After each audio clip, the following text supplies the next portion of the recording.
Welcome guys! Today we're going to talk about longboards and more specifically electrical longboards. So a lot has happened over the years for electrical longboards. For me, the first time I saw electrical longboards were in the Casey Neistat's YouTube videos. Into this box is something I've literally wanted since I was a little tiny boy. This is not the case anymore, and we have a lot of companies making electrical longboards. You also have a lot of people making their own electrical longboards. It's not unusual to see people build electrical longboards online on YouTube, and there's a lot of guides to how you do that, and there's a lot of different ways you can build an electrical skateboard. This video won't be about building an electrical skateboard, it will be more about tweaking your electrical skateboard that you might already have. Most videos and most electrical skateboard videos are from the US, maybe parts of lower Europe where the weather is always nice and there is no snow and everything is sunny all day long and all year round. But if you don't live in very specific areas of the world, you will experience bad weather and you will experience winters and snow and everything like that, and as we know it, you can't really ride an electric skateboard in the winter in the snow. Or can you?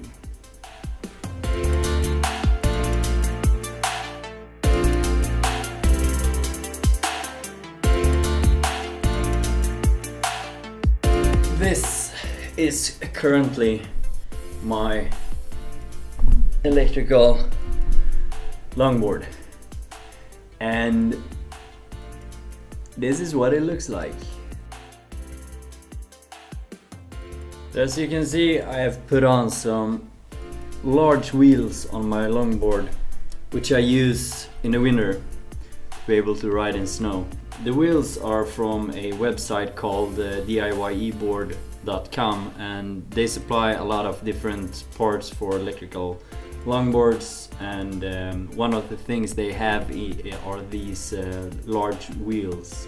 The wheels are made in a rubber material and they are actually quite soft and gives a nice riding experience. One thing to keep in mind though is that because the wheels are so large and they are also quite soft, your mileage will decrease. You won't be able to get as long range as you do on your standard wheels. Another thing to keep in mind when you're equipping your board to be able to ride in the winter is that it will get very wet, and you have to be able to protect your electrical components. There's not much you can do about the motors. You can actually mount them on the other side, on the upper side of the board, to get them away from like the ground and the like the water and everything. But the one thing you can do something about is your enclosure. You can take precautions to make it water resistant. I've used a very bad and budget and easy way of doing this. I've just put duct tape all over the enclosure to be sure that no water gets inside, and it works good, but you could probably do this a lot cleaner than I've done. But back to the climate, back to the winter climate and all the water and the snow. Even though you have like snow on the ground, it will actually melt as you go over it, and a lot of the snow and water will splash up on the bottom side of your board.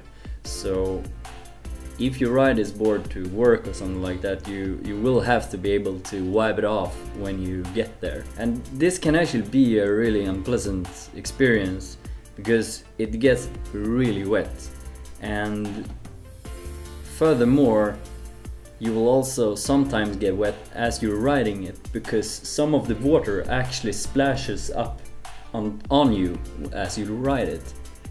So it's not a pleasant experience to ride a board in snow, and it's not a pleasant experience to clean the board afterwards, because of course you don't want a lot of water on your wooden deck. I mean, that's not good for it, and it's probably not good for it anyways. I don't recommend riding this in winter climate, because I mean it works, but it's not ideal. It's not perfect. It will be uncomfortable, but if we step away from the idea of riding this in the worst kind of conditions, if we step away from the idea of riding this in Sweden in the middle of the winter, this actually works really well.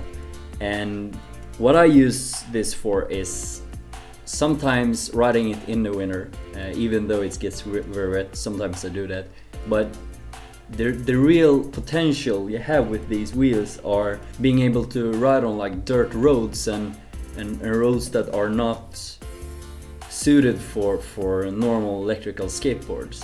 And you're also able to ride this when it's a little bit wet outside. Like if you've had some light rain, it won't be affected by these wheels. It will actually work really well to ride it like in light rain, and also after the winter, like in cities and in countries when there's a lot of snow, there will be a lot of gravel left on the ground, so you won't be able to ride. Usually you're not able to ride your electrical skateboard until late in the spring, because there's a lot of gravel on the road, and it's not good to ride on a lot of gravel. But with these wheels it actually performs really well. So basically what you can use these large wheels for are not so optimal conditions, where it might not be so much snow, but maybe a little bit of snow, maybe a little bit of rain and dirt roads. And for that purpose it works really well. But as I said, your range will decrease. You won't be able to ride it for as long as you can with the normal smaller wheels that you usually have on your longboard. The one thing I can say about these wheels are that they are really easy to change. So if you have this kit from DIY board, you can actually just screw these wheels off and pop in the smaller wheels, and you won't need to change any settings on the motor mounts or anything. It's just take them off and put on the small wheels. It works really well. One more thing to remember with the board when you have the large wheels assembled is that it gets a lot higher. So if you have if you have a board that is really fast like this one, you gotta be careful when you get up to speed, because of the softness of the wheels and the whole board being so high up, it will actually be a lot more unstable at high speed. So that's something to think about. So there you have it, people. Swedish guy riding his electrical longboard all year round. I will leave a link down in the description to the site that actually sells these wheels and the other parts as well, so you can go and check it out. And if you live in a northern country where you have snow and like not so optimal weather, I do recommend these wheels. They're real nice to have in the winters when you can't really ride your board with your normal wheels. So thank you guys for watching, and I see you next time.